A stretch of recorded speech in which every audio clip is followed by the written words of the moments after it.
1628 से लेकर और 1658 के बीच में शाहजहाँ का शासनकाल चला था। इस काल को स्वर्ग काल भी कहते हैं क्योंकि खूबसूरत खूबसूरत इमारत भी बना था इसी काल के दौरान।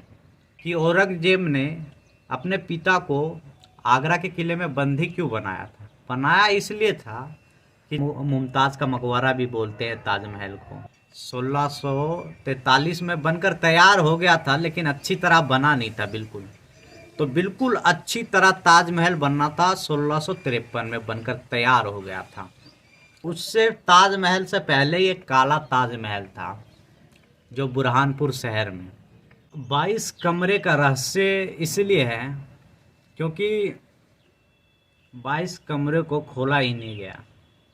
दोस्तों, ताजमहल एक खूबसूरत इमारत और एक अटूट प्रेम की निशानी भी है। 7 अजूबे में से एक अजूबा भी है ताजमहल।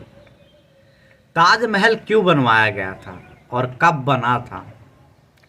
तो दोस्तों, बुरहानपुर एक मध्य प्रदेश में एक जगह है। वहाँ पर बेगम मुमताज़ की मृत्यु हो गई थी। वैसे तो शाहजहाँ की काफ़ी पत्नियाँ थी, उनमें से थी एक बेगम मुमताज़। उनकी मृत्यु के बाद शाहजहाँ ना थोड़े खामोश से रहते थे, अनजान से, बेजान से। बुरहानपुर शहर में एक विवाद पैदा हो गया था, तो शाहजहाँ उस विवाद को शांत करवाने के लिए आगरा से बुरहानपुर शहर की ओर निकल पड़े, जो मध्य प्रदेश में पड़ता है, और साथ में बेगम मुमताज़ को भी लेकर चले गए। बेगम मुमताज़ जो थी, उनके पेट में बच्चा था। जो उसके पेट में जो बच्चा था वो गोहर आ रहा था।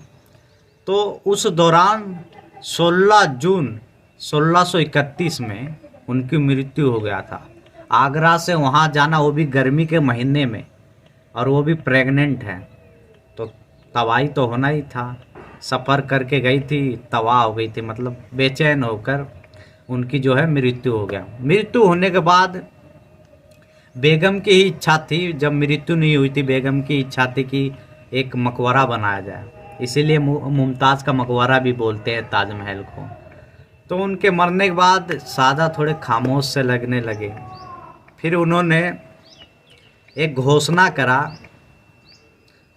कि 1631 में ये घोषणा कर दिया कि एक ताज बना जाएगा।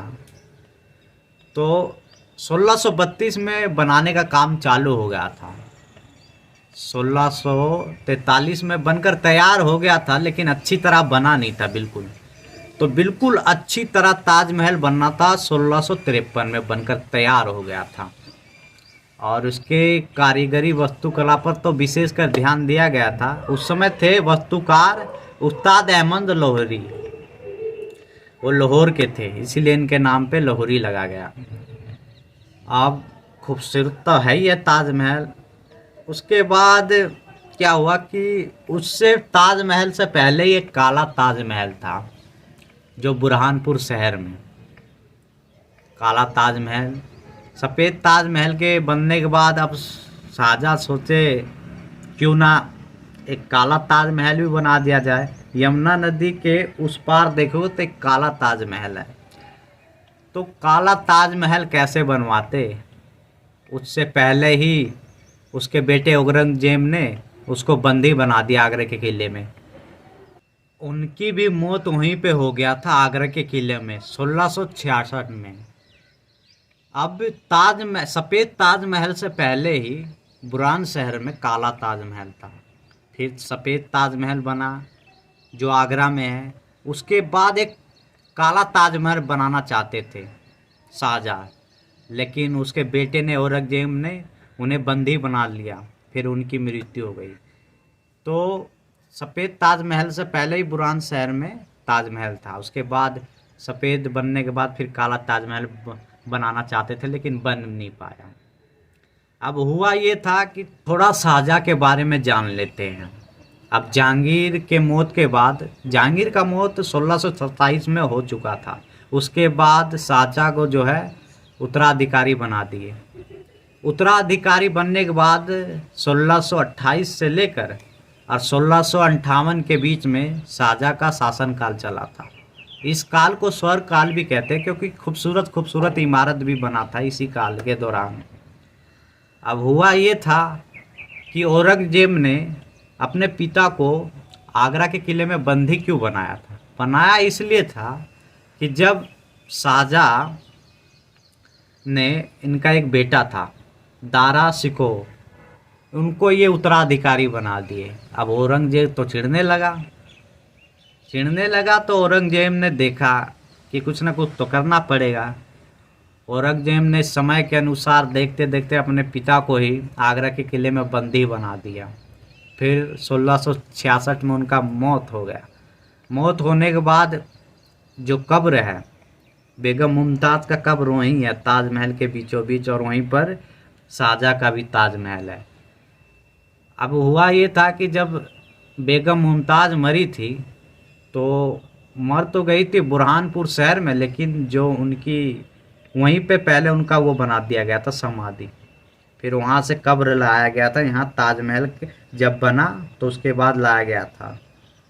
जैसे एग्जाम्पल के लिए मैं बता दूं कि पुराने किले के अंदर हुमायूं मरा था, फिर उसकी पत्नी ने हमीदा बेगम ने बना दी थी हुमायूं का मकबरा, फिर वहाँ से वहाँ लाया गया था। ऐसा ही सेम ऐसा ही है, उन्हीं के पूर्वज उर्वज यही सब सिस्टम है इनका, बाबर के ही वंशज है ये।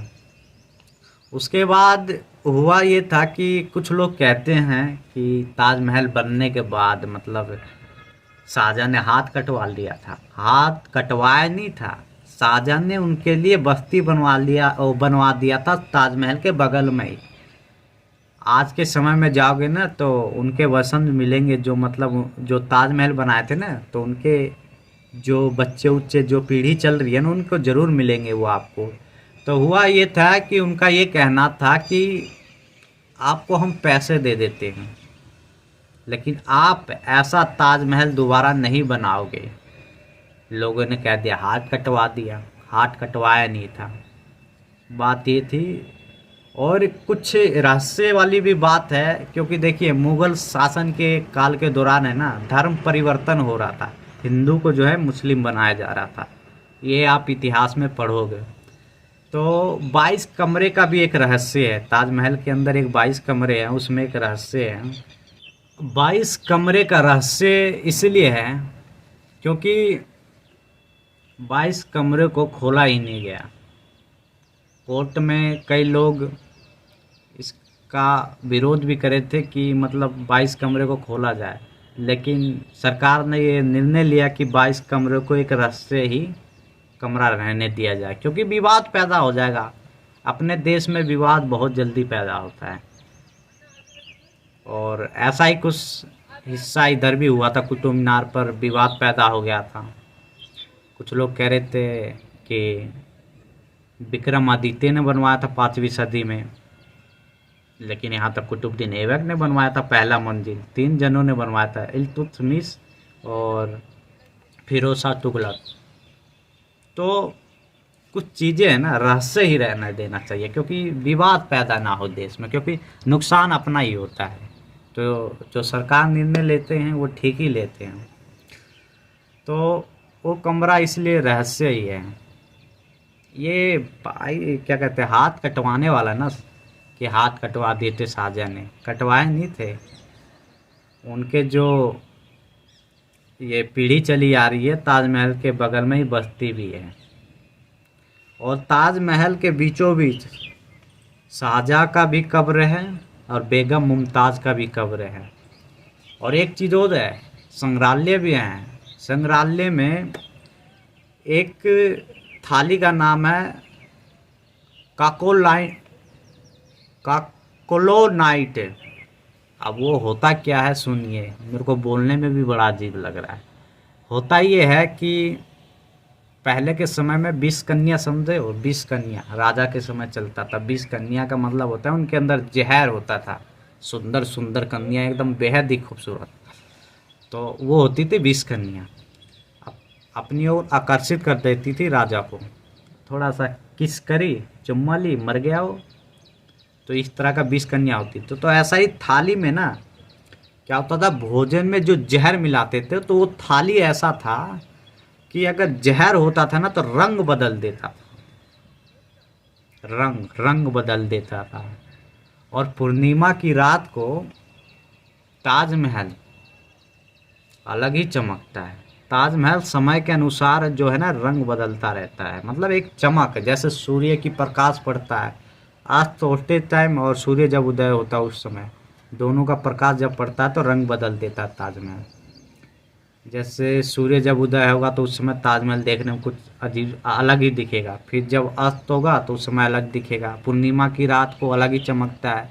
कहते हैं ताजमहल के ऊपर जो है गुम्बद के बीचों बीच एक छोटा सा वो है सुरंग, वहाँ से जब चंद्रमा की रोशनी पड़ता है ना तो गजब लगता है, एकदम संगमरमर के पत्थर पे पड़ता है तो एकदम जगमगाने लगता है ताजमहल। तो कुछ ऐसा है ताजमहल। बाकी के लिए इतना ही। जय हिंद।